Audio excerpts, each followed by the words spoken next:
Welcome to the Living Artist Podcast. I'm your host, Preston M. Smith.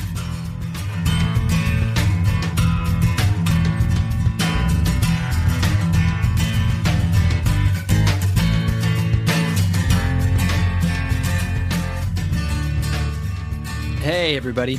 Welcome to the Living Artist Podcast.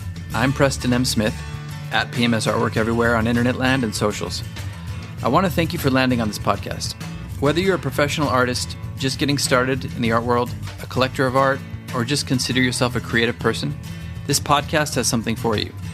I like to think of it as a fun way to rant and talk to other creative people about living the life of an artist, surviving and getting ahead in the art world, and enjoying your life.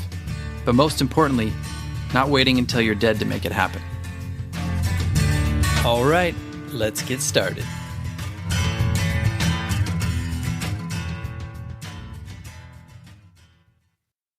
Want to make a podcast?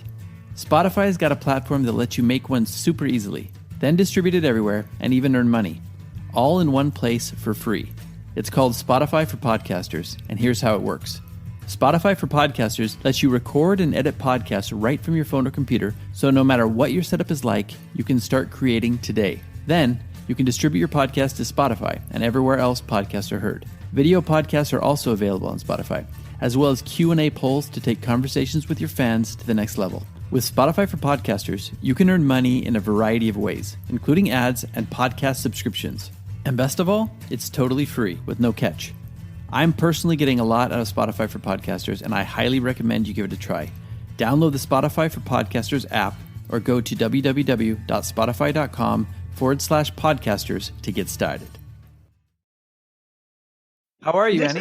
I'm good. This is super cool what you do. This is great. Oh, thank you very much. Yeah. Have you done any podcasts? I have. Okay, I'm sure. Yeah. Well, hopefully This isn't we'll live, live though, up to- right? No, not live, Yeah, not live. Right. And I probably won't even do this video, but I definitely share the audio. I like to look at who I'm speaking with. So. No, I understand. Me too. It makes more of a. This is the virtual background of my store.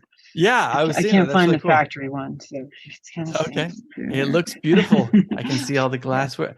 Yeah. Is there? It looks like there are necklaces and things like that as well. Yeah, there's jewelry. There's see these. Let's see what this. Yeah. Is the other way. There we go. That's metal.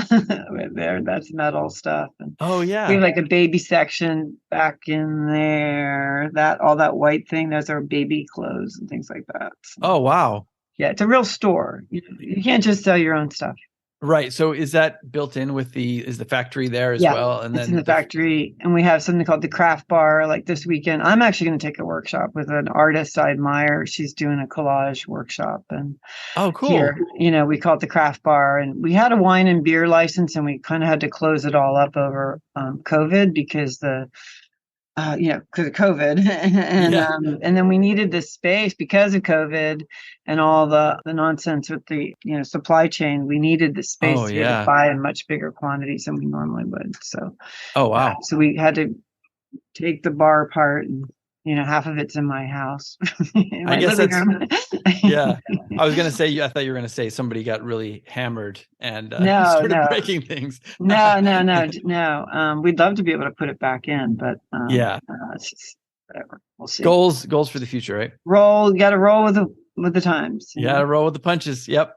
Well, that's funny. That kind of ties in with your story a little bit, but just for everybody listening, we are talking to. Please tell me if I'm butchering your last name, but it's Annie Morhauser. Perfect. And of Annieglass.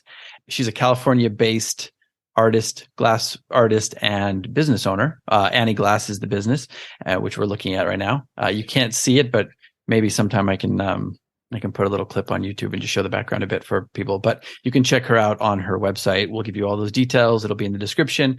But I wanted to start, Annie, with figuring out and hearing a little bit about your origin story. We always start with that because it's kind of like a superhero origin story, because I think of us all as superheroes. And you can start as early as you want, take as long as you want, and I will just sit here, and I might interrupt every once in a while just to ask a follow-up question. Please fill us in. Well, let's see. I started taking art lessons when I was 10. I hated it. It was oil painting, Chianti bottle and velvet That's my jam right there. Oh God, I hated it. In fact, Yeah. I have not gone back to painting until this year. Really? Yeah, actually last year I took the local junior college. I took a painting class. It was fantastically all day. It was from 10 to 5, so it was great. I could just like really get into it and work on this stuff I wanted to do that I have had in my head. So nice. I got into glass. I was taking art and dance in community college, and saw glass blowing at the beach at a special event, and it was a raku party. It was really, I believe it was the real precursor to Burning Man, not what you hear about. Because we burned down the hillside. We needed lots of fire to fire these pots to do raku firing, and all the different colleges would show up from the Bay Area. I was thrilled because I got to drive the flatbed truck down from San Mateo to where this was in the close to the Santa Cruz border. And I really saw someone showed up. It was a full moon, and a guy showed up with long hair, and he was had the long blowpipe and the hot glass on the end of it, and with a glory hole. He had the portable furnace on a trailer. Set this rig up, and it was a full moon night, and he's just swinging that long 5-foot blowpipe with the orange glowy, hot orb on the end of it of molten glass. Like the Gandalf of yes, and he had to rotating it to keep it, to keep it even. So it was, and then reheat it to get it hot again, and it was so much like a dance, and it just marveled at it, and the fact that he couldn't touch it, with his hands, with his bare hands. It wasn't like ceramics where you could just get in there and fix it or whatever. So anyway, I just got hooked. It was literally like heroin or something. I was just like, yeah, man, give it to me. I gotta do this. I can't live without it. And then I just pursued it through college and training and my career, and went to 3 different schools to, get my degree. The thing about it is it's always been difficult enough to keep me from getting bored. Yes. So it's like you master it, and then it's like you don't know anything, and then it breaks. You're like, you think you're doing great, and then it breaks. Oh man. Or like, I'm gonna try something. So I mean, that's kind of like right now. I just did a whole bunch of experiments with stuff, and it's like, do I have to wait this long, to see what it looks like? I was like bugging our production manager. I'm like, he's like, seriously, Anna, you want me to take somebody's order out of the kilns to put your stuff in? Wow. And I'm like, well, yeah, yeah, I do, because I've been waiting since Friday, and it's Wednesday, I can't stand it. So, and you have a lot of kilns, right? Yeah, we got 30 of them. Yeah, usually my picture would be of the facility, but we have 30 different. They haven't all been working. We've been going through a whole process of going through the equipment, getting it up to speed. I've got really great. I am so lucky with the people that work with me. They're just amazing, and our production manager's been really good at that. Yeah. Well, also that speaks to the production of Annieglass, that you have 30-ish working kilns, and you had to take out a customer's work to put yours in. Well, they weren't all on. We're a little slow right now. Springtime always. It's funny, Mother's Day and weddings are really a big time. Yeah. But we've already shipped all that, so it gets a little bit slow for us. Yeah. That makes sense. Yeah. You probably have to get those orders in quite a bit ahead of time. Right. Yeah. Well, that's really cool. And you are in Watsonville, California, correct? It's kind of close to San Jose, Santa Cruz. Watsonville is on the Monterey Bay. It's midway between Monterey and Santa Cruz, and it's just over the hill from Silicon Valley. Nice. And it's 2 hours south of San Francisco. It's about 8 hours north of Los Angeles. I'm sure it's beautiful. It's on the ocean. It is. But we've just had horrific floods here. We are next to the community of Pajaro, which was devastated in the floods. The levee broke here last month. Oh no! Yeah, and it was only just last week designated as a disaster area. In January, Santa Cruz was really hard hit with. Waves are going right through businesses, and we've had tremendous damage here. We've been raising money nonstop since then on our website. A portion of sales is going to the different communities. to help. Yeah. For all of you who think that California has it easy with weather, we get our fair share. That's crazy. Well, I'm glad to hear that you're doing something about it, but I'm also sorry to hear about that. Well, I wanted to tell people a little bit about you and your bio. You have a pretty impressive bio. I'm just going to read a couple of things in addition to having the Annieglass, the successful company, which is, what is it, a 40-year anniversary? Yep, in July. That's amazing. That's amazing. I can't believe it. Congratulations. Thank you. And I was going to say, though, your work is also on display in the Smithsonian Museum of American Art, Corning Museum of Glass in New York, Glasgow Museum of Modern Design, obviously in Scotland. You also were named Santa Cruz Artist of the Year, elected to the Monterey Bay Business Hall of Fame. Those are just a few highlights, but I'm sure you've chalked up more than that, but that's pretty amazing. I wanted to ask you. I've raised 2 kids. I think that's. And you've raised 2 kids. Right. Sure. I guess that's kind of artistic too, right? 2.5, I'd like to say, was step. Well, your kids are working with you, correct? I know that your son is a muralist. Yeah, he does. Yeah, you'll have to have him on the show. He does really great work. Yeah. Cool. He ocean sustainability for PanGSC. And then Ava is actually, that's the meeting that I had to interrupt here. We're doing a succession plan. Oh, wow. Yeah. In fact, so she's taken over. Yeah, this is the folder that I've made for all of that notes. Oops, it doesn't show. I can see it a little bit. But it's the succession people. Wait, was that the succession show? I love it. Oh man, I have it on my folder. I'm watching that right now. This is my folder. Wait, okay, yeah, it's not going to show. Oh yeah, you just disappeared. Yeah. Anyway, that's it. Well, that's amazing. I love that sense of humor. I love that show. It's really cutthroat. I'm hoping it's not as cutthroat with what you're doing. No. But it's a lot. It's really a lot. When I started my company, when I bought my partner out, I had to borrow a lot of money, a significant amount of money, and they did not want to give that to an artist, of course, but they did want to give it to a designer and an entrepreneur who had a vendor number with all the top stores in the country. There you go. So I was able to do that and pay the money back and stuff, but all of that risk and stuff, the bank said, well, you're going to go to this sort of like a CEO school, this once a month thing where you learn about being a CEO, you learn about business. And that was pretty heavy duty because I was the only woman there, and it was almost all Silicon Valley people, and they they have 2 employees and they're going to retire next year. They've been in business for 6 months, or whatever. Just everything I wasn't, I'd be like, I work with my hands, and but we had an awful lot of problems with family-owned businesses in those things, in those lectures, and so I swore I would never do that to my kids. But yes, here I am. Well, my father's also an entrepreneur, and I avoided that. I went the way of the artist. But for anybody who's tried to get a mortgage, having artists on the spreadsheet, you'll know that it's very difficult to have anybody loan you money. So it's pretty impressive that you're able to get that. Yeah. Well, it was funny because it was, in order to get it, I had to do everything I hated. I could get up early, wear a suit, go to the bank, and go to another one, go to like meet with them all and compare them and compare what the deals that they would give me and all of that kind of stuff. And it wasn't comfortable, but it actually was kind of fun because it would be like when I did make the decision on the bank and it was all men, and I just said, well, gentlemen, the swimsuit portion of our contest is over now, and we're moving into the evening gown portion. Evening wear. And I selected you.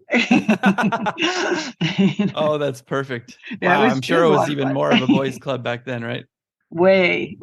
Yeah. Back in the 90s. Yeah. 90s. Oh, man. Mm-hmm. I was just talking to a friend who works in finance, and she's working with a bunch of hedge funds in New York, and she still says it's pretty much a boys' club up there. I would imagine that field is pretty bad. Yeah. Manufacturing's been no picnic in that regard, I would say. Yeah. Well, that's something that I want to talk to you about a little bit. I saw a theme in a lot of the stuff with you, and that's resilience, and we'll get into that in a little bit. But I want to hear a bit about how did you make the transition from school? I'm an artist first and foremost, and it took me a really long time to become business oriented. And I talk about that on the podcast, the importance of that if you want to make a living as an artist. But how did you kind of turn that corner from studying to become an artist to becoming a business person?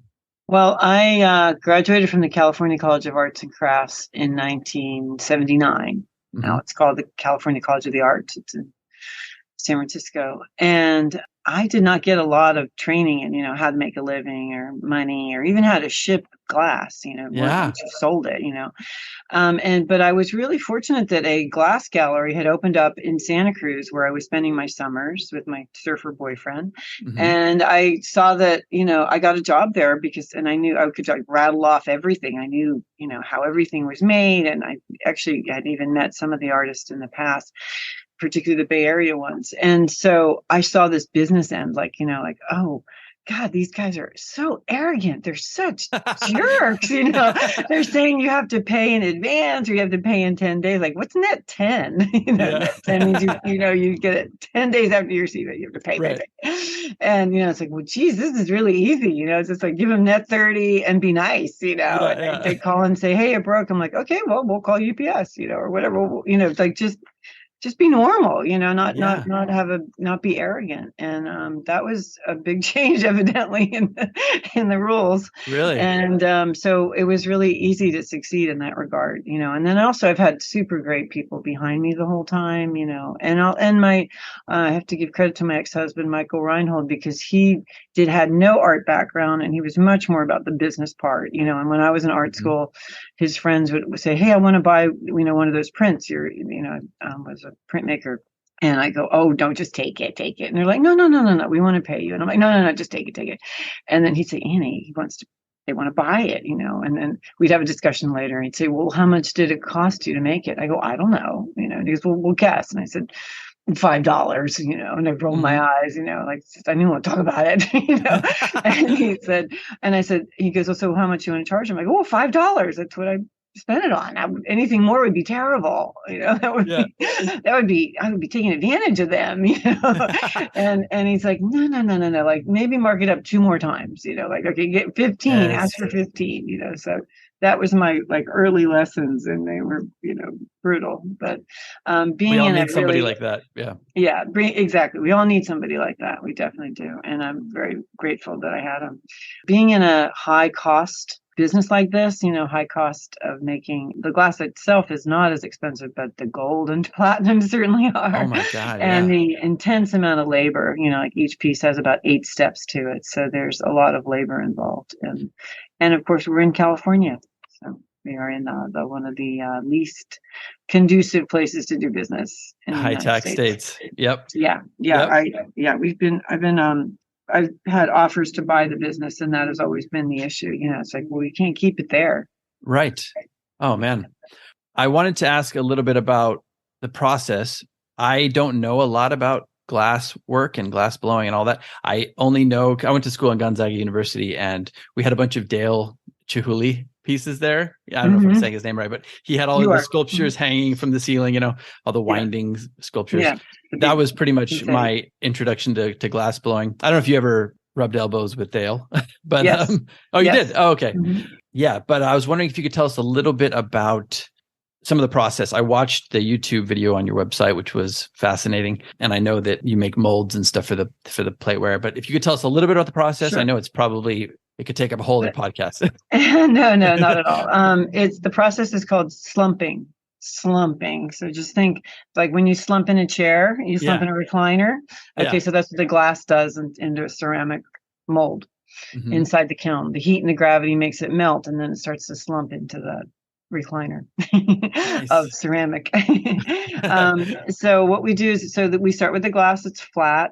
We cut let's say we're going to make a glass dinner plate or a sculpture. We'll cut the circle or whatever shape it's going to be, and then we grind the edges round. So if you hit the edge, it doesn't chip easily. And then we decorate it either with the gold and platinum or colors, and then set it over a ceramic mold in an electric oven. Does the glass just fuse the metals in with it? Correct. So what we're doing is we're heating it up so hot that the whole thing slumps, down into that recliner. So, and it takes the gold with it. So some of my designs, the one called Ruffle, where it actually is like a Elizabethan collar, it's a ruffle all around it with a wide gold band. So everywhere it's stretching, you see the lines, the gold is actually stretching with it. Oh, And wow. it's not an imperfection. It's just the way the glass does it. So it's kind of like your knuckles and a finger, Right. when you, The creases and the creases in your knuckles. Yeah. When you stretch your hand or make a fist, you can see those lines get bigger. It's that's exactly what cool. happens. Yeah. So I love that. I think that's cool. And that's why I called it Roman antique when I first made it. Because the idea was I was in Rome and I was, visiting the catacombs. I was like, oh my God, this is so cool. Look at this stuff. It's like, it's so ancient, and all the imperfection. And I'd been to Japan and I'd seen Love how Japan. valuable, imperfection was and the value put on the whole meaning of wabi sabi. And I just, really, I loved it, whereas there wasn't that in glass. Glass is super pristine. You don't, if your whole job is like, don't mess it up, man. Right. Don't give it texture. Don't make it cloudy. Don't, and so I was really intrigued by this, giving something more meaning by having the texture of the maker or something in that regard. I love that. I'm a huge texture person. And you sound almost like you're like a painter of glass, like getting involved with the texture. I love the imprint of the maker's hands in there. I think embracing the imperfections. Same thing with painting. I think there's a lot of crossover with different mediums in art. I think that's beautiful. I just did a painting called Shao Subiban. It's like the Japanese art of like charring wood to make it beautiful. And to make it shine. I You know what I'm saw talking about? James Harrell's. No, I'm not going to say it wrong. His houses that he did on Venice Bay Island in Japan, where he burned the houses. It was like so cool. It's amazing. Yeah. James Turrell. Yeah. James Turrell. Yeah, and then there's like kintsugi. I have a couple artist friends who do that, like the art of putting back together broken pieces with gold. Yeah. Super cool. I wanted to take a class in that, and it was like only one person was doing it. I think, well, I'm going to have to teach myself. Yeah, I'm sure you could do it. Yeah. You'll probably. Oddly enough, we don't break Annieglass very much. We really don't. We have in fact, that whole Picassiette thing in the 90s, people would be coming around trying to get it. And we're like, sorry, I don't have any, we don't. Really? Like, can you save us your broken glass? And it's pretty durable stuff. We grind the edges round it. We round all the edges, on the belt sander to make sure it doesn't chip. And then, so that if you, catch it or nick it, it won't. Of course, if you drop it on cement, it'll break for sure, or granite or whatever. Yes. But we don't get a lot of breakage. So. That's really cool. And one other thing that I'm very interested in, and a lot of people are now, a lot of artists are recycling, upcycling. I know you do a little of that in your work as well. Can you tell us about that? Sure. So I had the best of both worlds. I have a water jet machine I'd read the Steve Jobs book about, joining craft and technology. And I was really put it off because I'd gone to, hippie art school kind of thing. In that time, it's not now, it's the tech design school now, but in those days. And, everything had to be done by hand, everything, as much by hand and the craftsmanship as possible. And the water jet made things much more exact, but the water jet was like being 19 in an art school again, because you can do these cuts and these shapes and these things you can never do by cutting in glass ever, not freehand or not traditional way.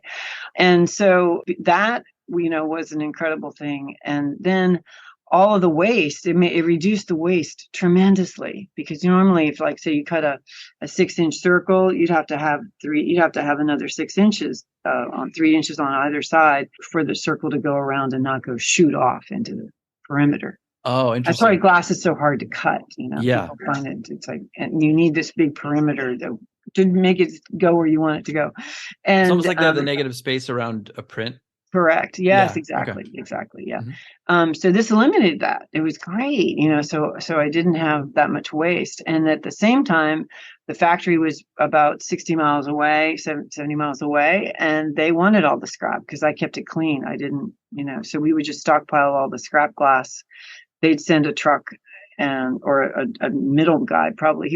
They just get it from me for free and sell it to them. But I didn't care. Just take it away. Yeah, exactly. And then that all changed. They shut that factory down, a number of years ago. And I'm stuck with all this scrap, So I locked myself in a room finally and just came up with these nice votives, these thick, tall, about 4 inches high votive candles that were solid glass. And Oh, then cool.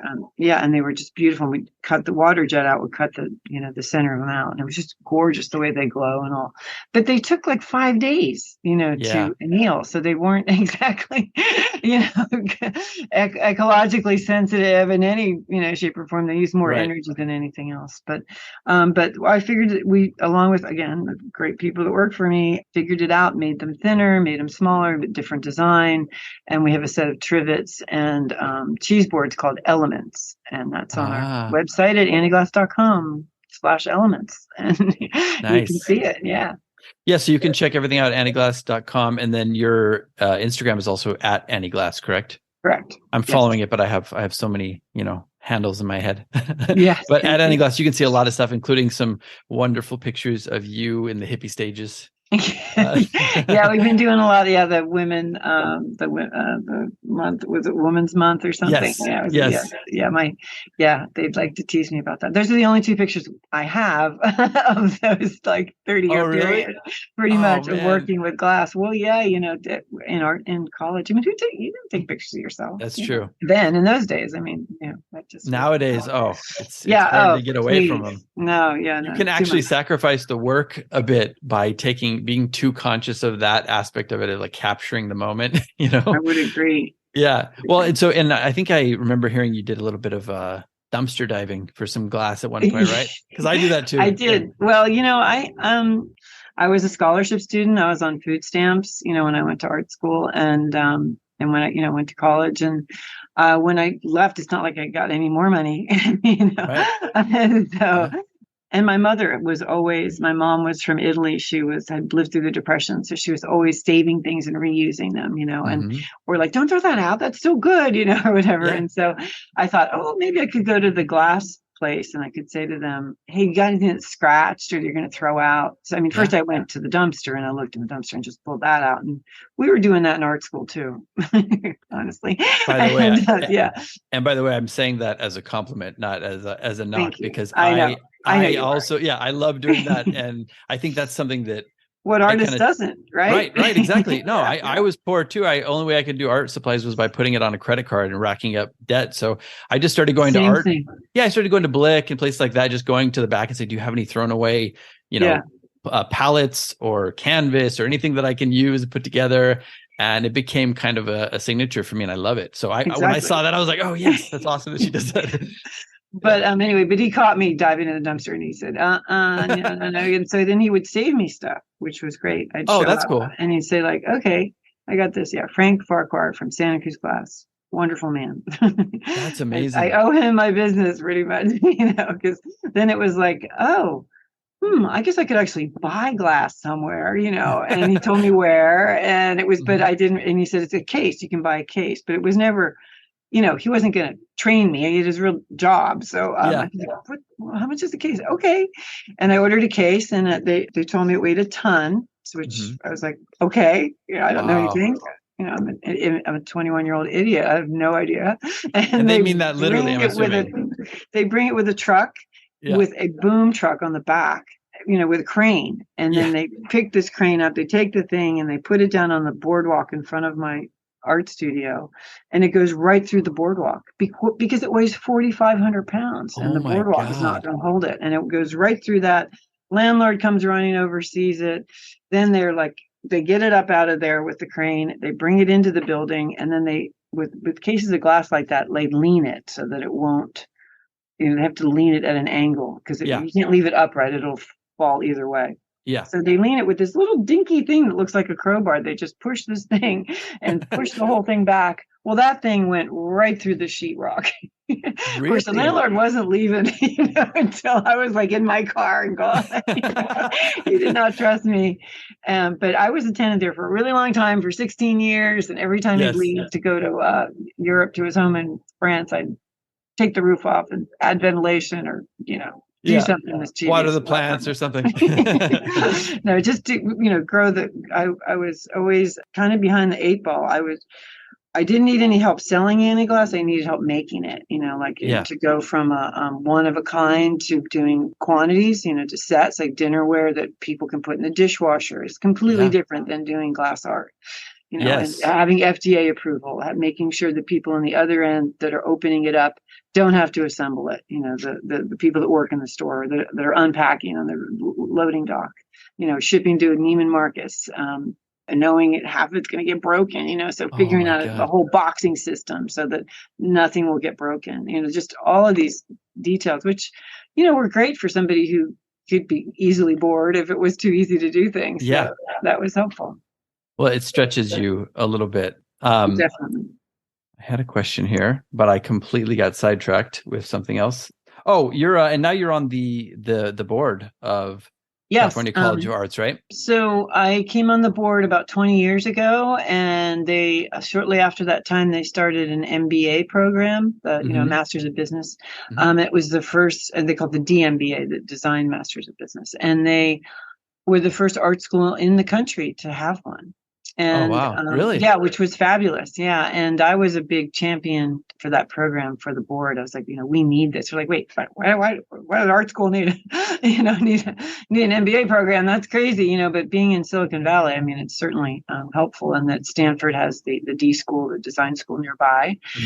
So it certainly wasn't an odd stretch, by any imagination. But it was really fascinating. The first class, where people were coming from, some of them were coming like from business schools. Some of them were craftspeople, like entrepreneurs who did jewelry. Some of them, I mean, they were really from all over the place and continue to be. So it's interesting that, that we're teaching sustainability to a business person. It was very interesting to hear the people who come from like the Haas School of Business at UC Berkeley. Yeah. And they would give a report and would be like this, and they just didn't, like, how do you teach creativity, to this situation? So I loved it. It was great. I was a mentor, like an advisor, what we would call an advisor to students for about 5 years. Is it easier to teach creativity to somebody like that, or is it easier to teach business to a creative person? That's such a great question. I think it's more challenging to teach the creativity, but it's way more fun. Yeah, definitely. Than the other way around. It really isn't, to watch their faces. Yeah. Well, they would do a venture night at the end of the semester, is a venture night where they invite people to invest in their like a real venture night would be, when you ask investors for money. And of course, it being an art school, they'd be just these fantastic presentations, visual, gorgeous. I mean, every detail well done, so because somebody on the artist team, sitting up against the wall, they'd be teams, they'd break them into teams. And so somebody in there is going to be, a killer, graphic designer or whatever. So yeah, it was good. It was fun. I liked it. It was really enjoyable. That's really cool. Yeah. So I meant to ask you earlier, how did you get your work into the Smithsonian? Did that just happen? Did they find you? Did they love your work? Oh, that's a funny story. They decided, oh God, I don't know. The Smithsonian isn't exactly like they're not burning things quickly. They're not disrupting things, breaking things fast, or whatever they call that. They're not doing that. So they had asked me 9 years before to submit for a new museum they were going to build, which they hadn't built anything in 40 years, hadn't changed anything. So I completely forgot. When I got the letter of acceptance, I threw it away because I figured it was, garbage, or was, it was a hoax. Or one of my brothers, I have 3 older brothers, I just assumed they're playing a practical joke on me. So that's how that came to be, They took the old patent office, which had these massive cabinets, clear glass cabinets, where they used to bring the invention, and they would keep it there. Like in the old days, when you came to get a patent, you had to bring the invention there, and they kept them. So they changed all that, and they were bringing in American craft and folk art. And nice. I was selected, and I was like glad I was. That's amazing. Yeah. That's a big feather in your cap. Thank you. Yeah, it was. It was really a great honor, and is a great honor. Yeah. And to be referred to, although whenever I see anything from it or get anything, it says living Smithsonian artist, which just gives me the creeps. It's like, wait a minute. Hey, that's like my podcast, The Living Artist, Right. Is everybody dead? Don't wait till you're dead, Annie. Don't wait till you're dead. Yeah. Exactly. Yeah. Oh, that's amazing. That's a good title you got.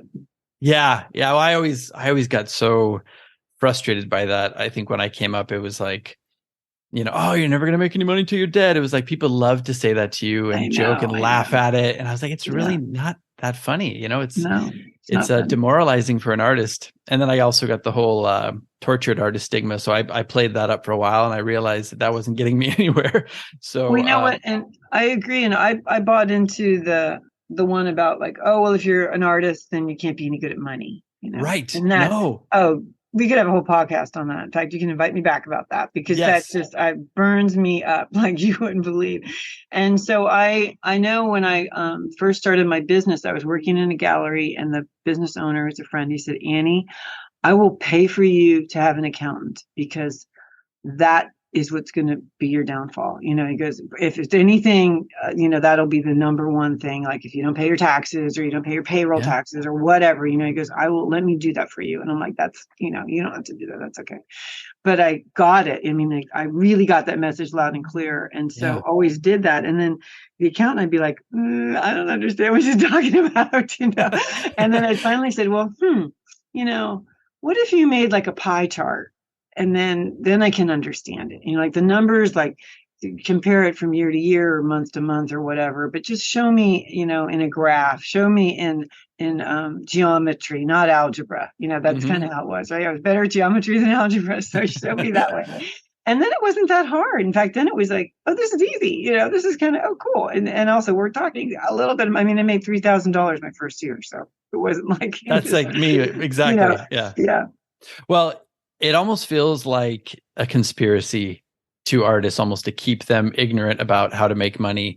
Mm-hmm. I know there's a lot of people who are all, they always talk about the gatekeepers in the art world, keeping everybody out. It's almost like keeping people ignorant. And I don't think it's really like they're twisting their mustache and hatching this plan, but it does the same thing. And I think it's really empowering to learn a bit about business. So it's really cool to hear your story and know that you do that. I know when I was in art school, they didn't tell us anything about how to take what we were doing in the studio. I learned how to stretch canvas. I learned how to teach clay. I learned how to set up lighting and, do all that, mix paint. But I'd never learned how to transition that into a business, or to even sell it to collectors, or get into a gallery, So that's very important. Exactly. Yeah. We'd have like, business practice, for a half a semester or something. And all it was terrible. It was taught by someone who really shouldn't have been teaching it.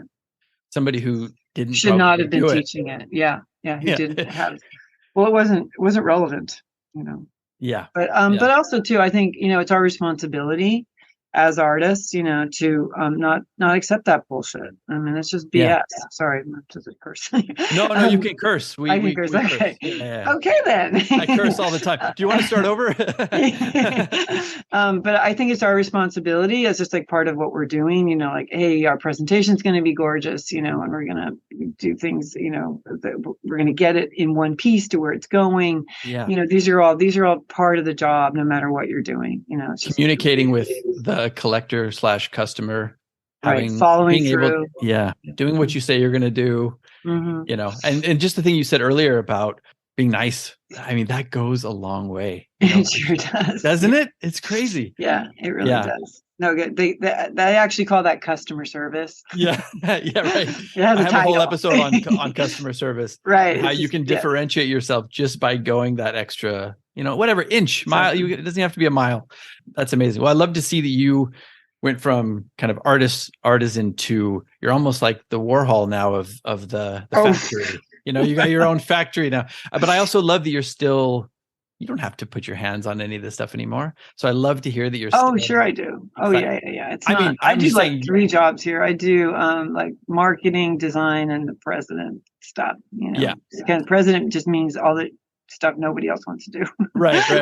I guess what I'm saying is that a normal person might be like, I'm going to step back and, let everybody handle this, and I'll just oversee, kind of the public facing stuff. But I love that you have your hands on everything. That's great. Well, part of what I do in this business, you have to have new product. It's like fashion. You have to have new product for the shows in the spring and the fall. So the product is for spring and fall, but it's shown in winter and summer. Mm-hmm. So we're always working like a year out or 6 months out. Like right now, we just finished Christmas, so it's time now to start working on next. Yeah. So it's That's crazy. Constant. Well, if you don't do that, you don't have anything new to show. And it's the same for artists. If you don't have any new work, you're not going to sell anything. That's right. Not. I mean, you might sell, or you'll sell much less. Put it that way. I can't with 22 employees. I can't show up at a show without anything new.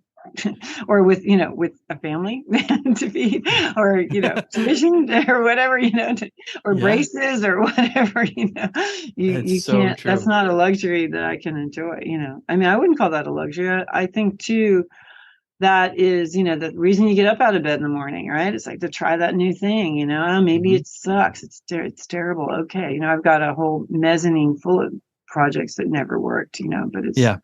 every now and again you go up there and like, oh, why didn't that work? I didn't know this. I didn't know what I know now. That's really fun to go back and look at that Yeah. and fix it. Or I think rework a painting, that failed. definitely. And so much of what you said resonates with me because, I've painted over 1,000 paintings in my career so far. Wow. And I've sold, 60% of those, but it's great to have a backlog of work because you're right. You get in a couple of shows here and there. People want to buy stuff. You can't be always playing catch up. Exactly. I think that's good advice. Well, speaking of advice, so I talked about resilience a little bit. I know you've been through a lot of trials and tribulations. A lot of them we've already talked about, but including, I just wanted to quickly talk about the 1989 earthquake. That was kind of fascinating to me. If you got a moment. No, I'd love to. No, we can. We're good. We can go longer. It's fine. Oh, okay. I just wasn't sure I could. The start time was the issue. Oh, gotcha. Yeah. Okay. Let's see what we're talking about. Earthquake. The earthquake. Yes. Oh.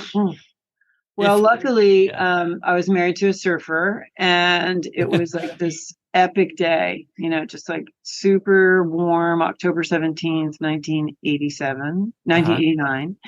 And it was a really hot day. It's not usually, we get our summers in September and October here, not in the summertime. The fog comes in the summertime. And so he sent everybody home, thank goodness, because at 5:15 was the earthquake, and it was it 7.3? Yeah. And we just, at that time, we thought, oh, we'll take those tons of glass. We were getting them pre-cut, and they're like big boxes, really big crates. And it was my brilliant idea. Let's put them on top of one another, because we had no floor space. And of course, as it came crashing down, I mean, literally, we used a backhoe in the factory, on the studio floor to just push the glass out the door. It was that bad. Like everything was destroyed. It was just so bad. That's horrible. And so we didn't have water. I mean, we didn't have anything. We didn't have power, electricity, water, nothing. And then our friends down in Southern California were just trying to get through with the phone lines. They said he put it on an automated computer. At the time, that seemed super sophisticated, and to keep calling and say, what do you need? What do you need? What do you need? Because nothing was working, cell phone coverage, everything was gone. So it was really scary. And I was expecting my second child, my daughter, Ava. And, that too. Wow. Yeah. I was 5 months pregnant, and I was the most in shape running. I just would, because we had aftershocks, so we could just, you just had to start running all the time. People talked about aftershocks. Well, aftershocks are earthquakes. Just call them what they are. They're earthquakes. So we were having multiple earthquakes like every few minutes for days. And then it went on for about a week. And so we were just constantly running out of the building, all the time. So yeah, it was terrifying. But it really, and I thought, oh my God, maybe I should get rid of, I should go back to New Jersey where I grew up, get away from this. I can't solve this. I had a child, a 2-year-old, I was freaking out, I can't protect him, and it's kind of like, I call it that big chill moment, you just kind of, it really made it very clear what my priorities were, which is super easy to see. It's like, I don't give a shit if my name is, I'm not going to my grave with, oh, she made beautiful gold plates. That's not what I give a care. I don't care about that.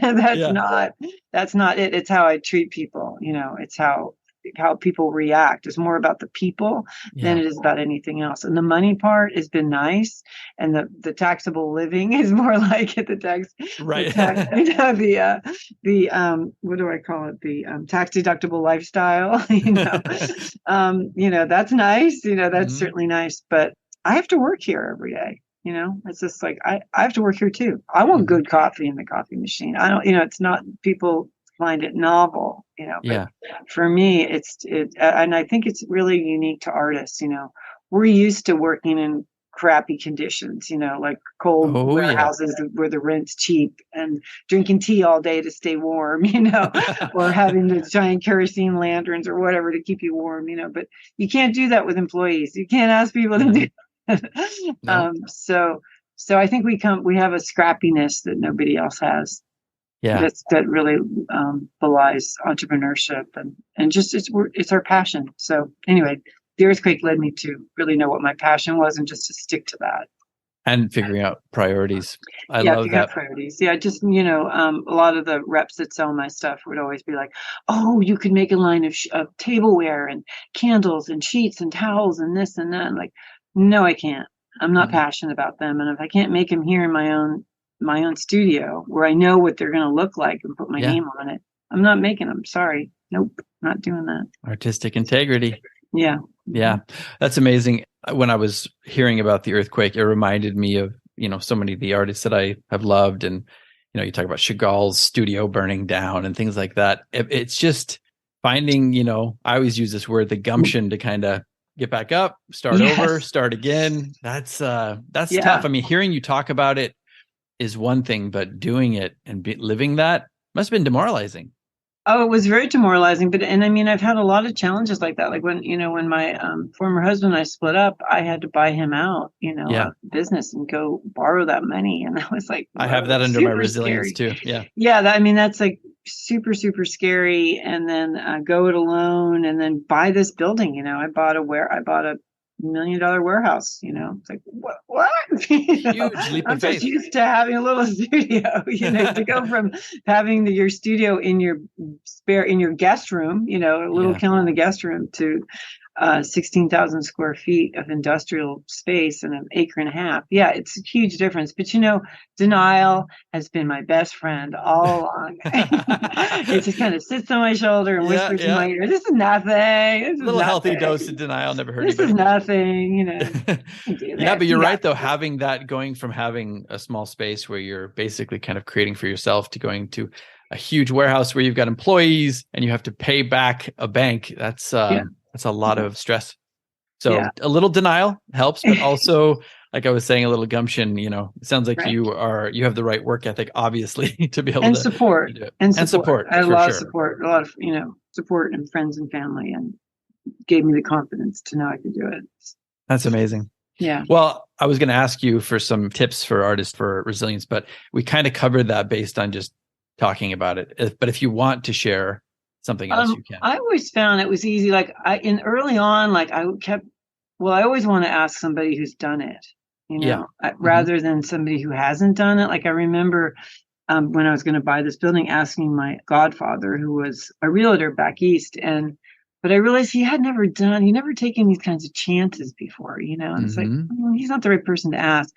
Ask somebody who's really taken a risk like this, I think that's super helpful. Like, just offer to take that person to lunch or dinner, buy them coffee or whatever, just people who you admire, who have done what you want to do, befriend them. And usually they're delighted to, if they're a good person, they're pretty much delighted, to do that. And just to share, or even just make it easy for them. Do your homework. Don't come and ask them stupid questions, Exactly. Do all your homework first before you open your mouth. Because that is something I must say, that's a pet peeve of mine. It's like, oh, really? It's right there in the website. You didn't look at any of this? Yeah. How do I do this in my oven? That was one question. How do I do this in my oven at home? Oh, no, really? Yeah, but then I would say too, is also like, and I've always tried to raise my kids this way too. It's like, it's not important what other people think of you. It's important what you think. You have to have your own moral compass strong enough that you are the toughest person to convince. Therefore, you'll be fine. So it's not. Yeah, people may think I'm brash or intimidating or whatever. I'm sorry, I shouldn't be that way. I know that. And I'm working on that. But I do know that those things that I've done are the right things, And like, for instance, it's important to give back to me. I've been lucky. I came from food stamps to this, like, it's important to give back. Yeah. And I wish everybody felt that way, but, it's not necessarily the way things are. It's true. And then, but to that end would be, I'm sorry, I was digressing there, but my point is, listen to your own inner voice, and then also look at, where's this decision I'm going to make? I like to leverage one decision after the other. That took a while to learn that one, but I look at the 30,000 foot view, like just lift yourself up and say, okay, if I make this decision now, where's this going to get me? Yeah. And will this jump to something else, or is it you think it's going to jump to something else? Because you always say that, like, oh yeah, oh, could you make this mural for me? I'll just give you the, whatever, and nobody's going to see it, but it's in a corner where nobody will see. It's like, no, you're not going to do that, Yeah. No. Or I know I had a health scare and I just I was doing too many things, and I just said, the only thing I'm going to do is something that brings in income, because that's all I can handle right now. And so that was super helpful, like being able to reset your priorities every now and again is important. Yes. And stick to your own advice. Self-care is important.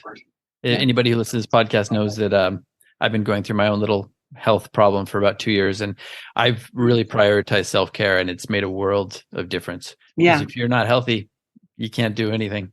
It's true. It's so true. The stress can really get you, and you have to find a way to get rid of it. For sure. Well, thank you for sharing all that with us. I find it very inspiring, and I know other people find it inspiring. I wanted to ask you if you have any goals or anything you're looking forward to with the business or personally. If not, we can move on to, I always do like a few rapid fire questions kind of at the end. Well, what I'm looking forward to, so I went back to painting, like I told you. It was an all-day class, and I was, I'm independent. I can only take it 3 times, so I took 3 semesters. Now I'm trying to do it in my own home studio, and man, is that hard. I don't know how you guys do it. Show up and not go do laundry and do other stuff. Damn, that is really hard. It's like, can somebody make an app for that? Like, get back in the studio. They're trying. It's called AI art. Yeah.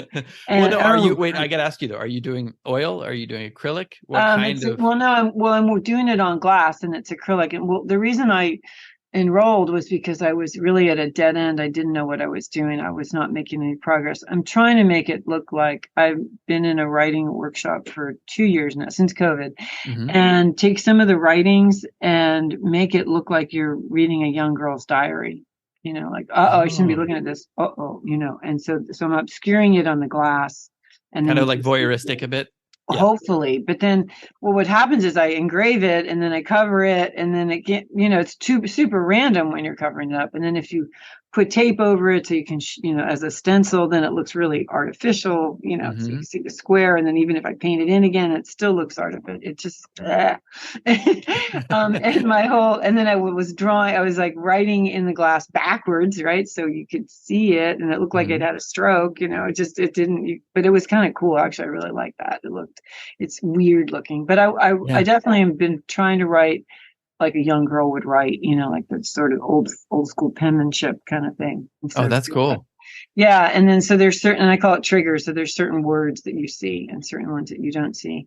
And I saw the Gerhard Richter paintings online of the big things he's been making with squeegees that he cuts up. He chops up the squeegee and then just pulls it through. So I've been working like that, and they tend to look a lot like textiles. They really look like textiles. Yeah. And because they're on glass, they scratch across and reveal the clear. So it's really fun. But it was almost like a stained glass feel to it. Well, the oil, I've done some oil on glass, and it always gave that kind of appearance of it. Yeah, the oil will do that. Yes, it will. No, this is more well, like rain. I want it to look like rain.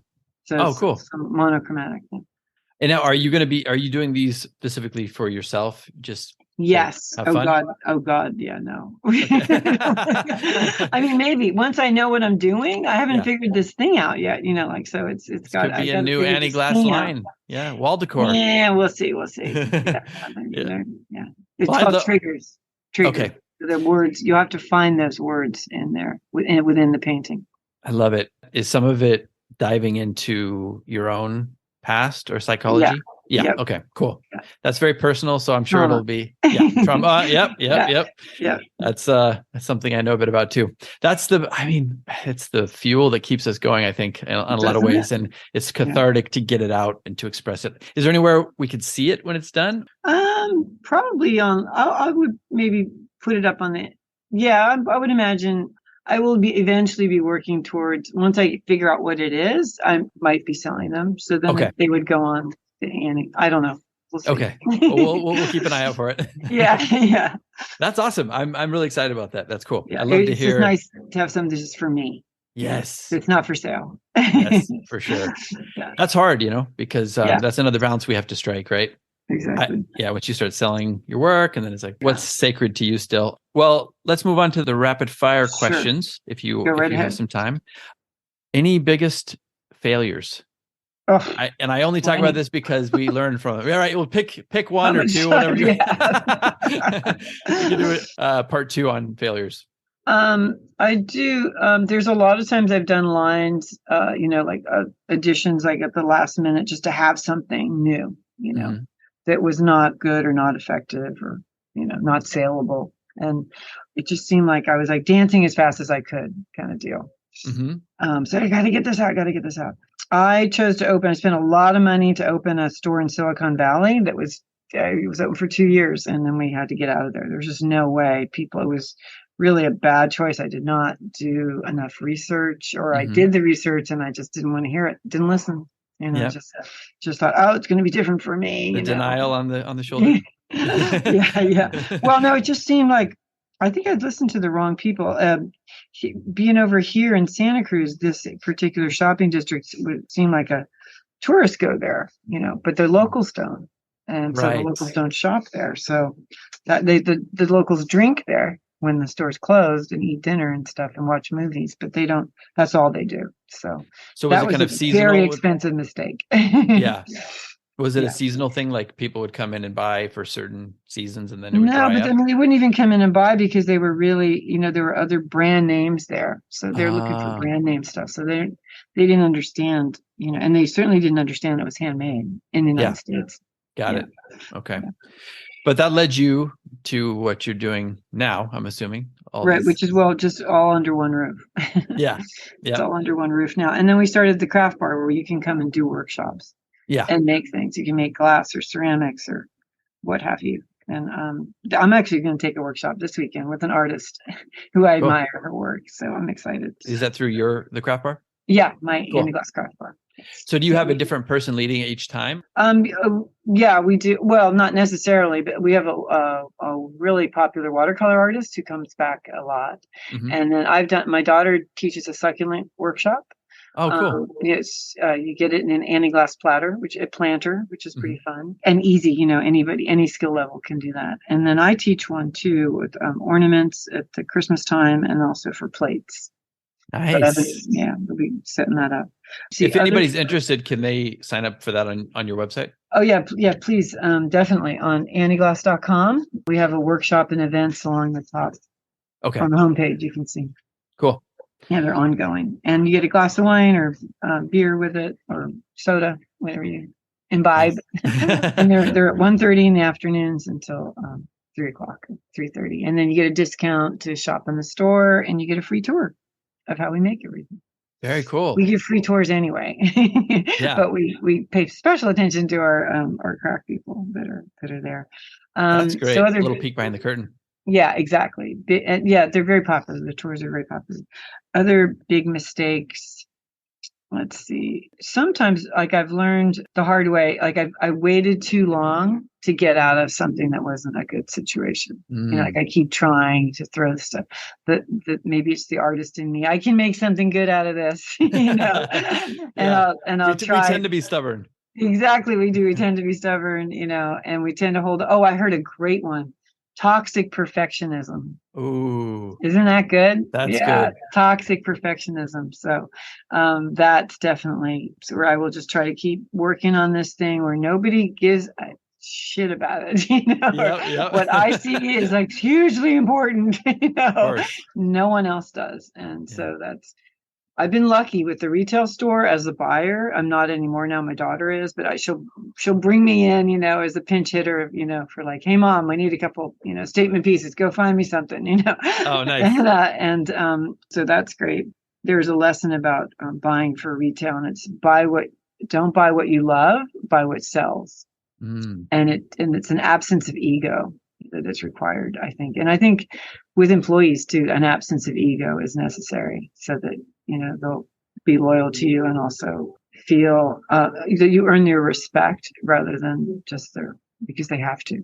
Right. I've worked for a lot of big egos, Annie. So Yeah. I would have appreciated that in the past. And it's really, there's a lot of them where I come from in my, Yeah. my training. So I'm sure. Yeah.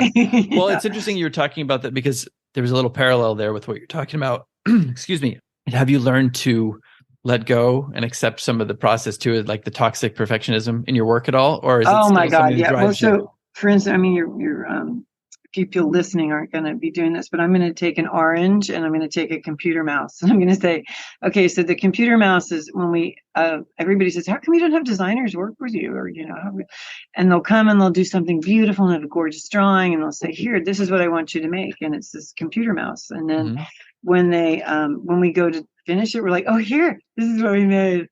We show them the orange, and their little faces crumple and they're so disappointed and they're so sad because their process of slumping is so primitive, essentially. Yeah. And hard to manage. And, there's just so many nuances to it that it makes it rough, it makes it tough going. And we're working with window glass. We're not blowing glass. We're not, it's a very simple, primitive material, and it's just a tough one. So I just stopped working with anybody because I couldn't stand to watch their little faces just crumple. It's also got to give them a lot of respect very quickly for the process. Yeah, they do. Yeah, it's true. But certainly we did have a great industrial designer, a young woman who had worked at Heath Pottery, and she was great. She had some really great ideas, but they were way too sophisticated for the customers that buy our stuff now, so I'm like, I thought these were the coolest things ever, and that was a good, when you asked about mistakes, I should have made a whole collection around that so that the whole thing would have sold, not just her votives. Yeah, that makes sense. Yeah. Well, this is the first time I've had multiple examples of failures. So thank you for that. That's awesome. Oh, sorry. No, it's great because I love it because some people will go like, well, I don't like to think of them as failures. And that's not the point. The point is we all, if we're putting ourselves out there enough, we're going to fail and we're going to learn something from it. So thank you for just jumping right into that. Next one is, since we talk about superhero stuff, I'm interested in a superpower. What is your superpower when it comes to the creative process? This could be like a mindset thing. It could be just something, if you're feeling blocked or whatever, what is it that gets you out of bed? I'm not indecisive. That really helps. It's like, just do it. Just jump in. Yeah, just okay, it looks like shit. Okay, start another one then. Go ahead. Just go to the next one. Just go to, and I wish I could keep up that enthusiasm, but I mean, it's easy when you're doing it on paper, but if you're doing it on glass, it's like, so I just have to. You mean like sustaining the enthusiasm over the process?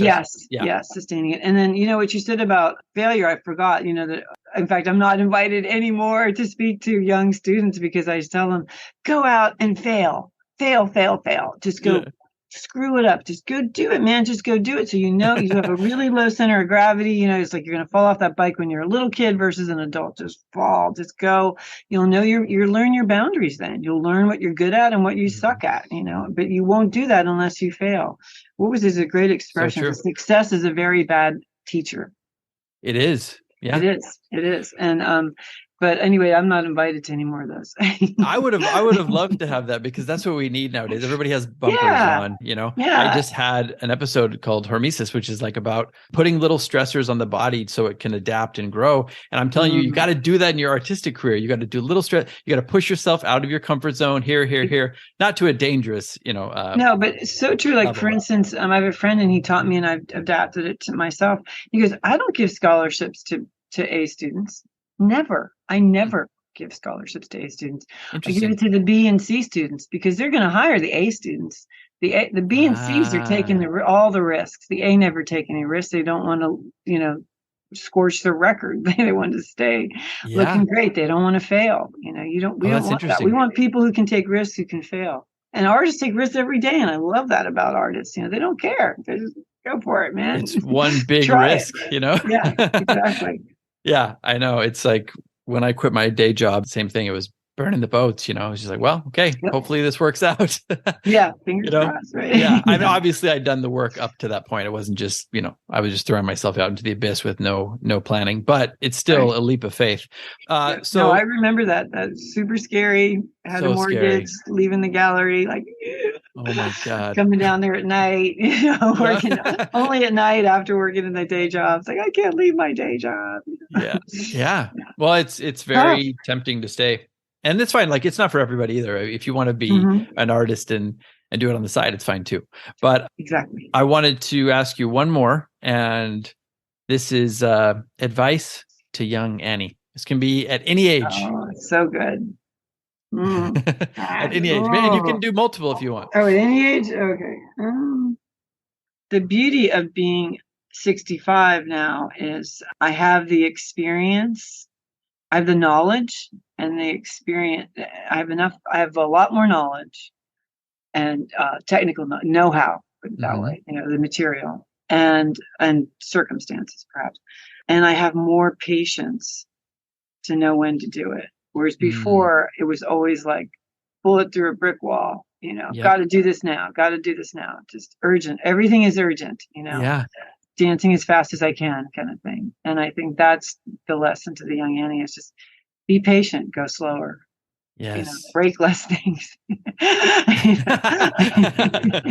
Oh my God. No, Yeah. that's such good advice. Yeah, as a young person, it's hard to take that, but if you really if you could absorb that advice and run with Mhm. it, it's very important advice. Yeah, it would be. And to I think too, to own the self-confidence, to be confident in your own opinion of your work and your own. My opinion is always going to be so much worse. Oh yeah. Oh my God. Oh, I went to art school. Yeah. The inner critic. The critiques, Those are the worst. The worst. Yeah. And I went at a period of time where there were no kid gloves, it was just, and where I went to the teacher that I had was really tough. And that was the way it was, I would come home crying, Oh no. most days. Yeah. Yeah. But I think my own, those are great questions. Thank you for asking them. Of course. Well, I had an old school Boston painter who was my mentor in school, and he learned from a guy who was an old painter in the Art Students League. And it was just very like, shoot from the hip. This is how it is. And yeah, it hurts. But I think we do need a little bit of that. And I think some of that is lacking a bit nowadays. I mean, I think, look, it could have gone to an extreme in the past too, maybe a little bit somewhere in the middle, but we do definitely need to hear that criticism from time to time. And what you said too, it reminded me of, having the confidence of your own convictions with your own art is amazing, because so many times you'll hear things from other people and they're really just projecting their own insecurity sometimes, or they got their own stuff going on, It's really true. I really wasn't happy when I moved I thought I would stay in Oakland. I thought I would stay in the Bay Area. And then I moved to Santa Cruz because I fell in love with a surfer, and it was like, I'm just so freaking boring here, man. There's like no art. There's not even a gallery. There's like no openings. There's nothing. And then I found an artist community that, but it was so small. So there was like the distractions here are the ocean, and the redwoods, and so that's why people mountain bike and surf, and hike, those are the distractions. Whereas in the Bay Area, I'd be like so busy going to openings and this and that and da, da, da, da, and really be so much more involved that this was sort of like being a hermit, when I came here. I could devote myself to my own studio, my own work. There weren't things pulling me away from it, which I think would have been the case in a bigger city. Oh my God. I wonder if you would still be doing what you were doing if you were in the Bay Area. Very true. No, I know. I don't know. Yeah. My ceramics teacher hadn't flunked me. I don't know. Well, we have a lot of people in LA and I have a lot of, artist friends that definitely go to a lot of shows all the time, and it's great. And, we all need to support each other, but there's a balance that needs to be struck there too, with like doing your own work and focusing on that, and then getting out there and supporting when you can as well. It's always a tough balance. Yeah. I find that's my biggest challenge now that I work. Fridays are my own work. I'm not here, and it's really to try to make that time for yourself. It's like a form of self-care, just to have that your time when nobody else is going to interrupt you, Yes. having those blocks of time. I remember reading about Andre Dubois. What was his name? He wrote Town, and he said and he wrote Fog and Sand. He said my kids were young. I would just park at a cemetery and write. He said, in my car, because that's what it took to get uninterrupted blocks of time. He said he used to do it he used to park in front of people's homes, and they call the police on him because he'd be sitting in his car for like an hour and a half. He's pretty good in the car. So he couldn't afford an office. He had no money. So you just go. And so then he realized cemetery is perfect. Nobody's going to call the cops on you. That's right. Sitting in a cemetery. And maybe they would be too afraid to call the cops on him. There's some creep sitting in the cemetery. No, that's, there's a lot of people nowadays who are always trying to find little hacks. That almost sounds like an old school hack. Or, coming up with your own space. That's amazing. That's great. I think some people are going to start sitting in cemeteries. Perhaps. Yeah. Possibly, well, Annie, it's been really awesome talking to you. I love your work. I love Annieglass. I really hope people check out both the store, the events, and your Instagram as well. Is there anything that you'd like to plug or leave people with before we go? I think it's great. Thank you for having me. And I think what you're doing is really great. It's super important for artists to be able to hear other artists talk, because I think some of them are the smartest people I've ever met, or certainly the most entertaining. Or we don't get to don't get to go into a level that you like. The questions you've asked me are just really wonderful, and I'm happy to be able to share those with people. Oh, thank you so much. Yeah, you got a new listener here. Oh, great. Okay. You got to stick with the solo ones. They get a little wacky, but I appreciate it. Okay. I really appreciate your time. And everybody check out Annieglass. Stick around for a second, Annie, but thank you so much. Great. This has been the Living Artist Podcast. Thank you so much for listening. I just want you to know that I appreciate you being here, and I'm grateful to be in your ears. Your art and creative life on this planet is meaningful. So thank you for sharing it with me. If you like this podcast, whatever platform you're listening to it on, please subscribe and share it with your friends. You can also leave me a positive review to show your support. This helps me to reach more people with the algorithmic magic and keep the show going strong. If you want to see more of what I do and check out the art that I create, you can visit my website at www.pmsartwork.com or follow me on social media everywhere at PMS Artwork.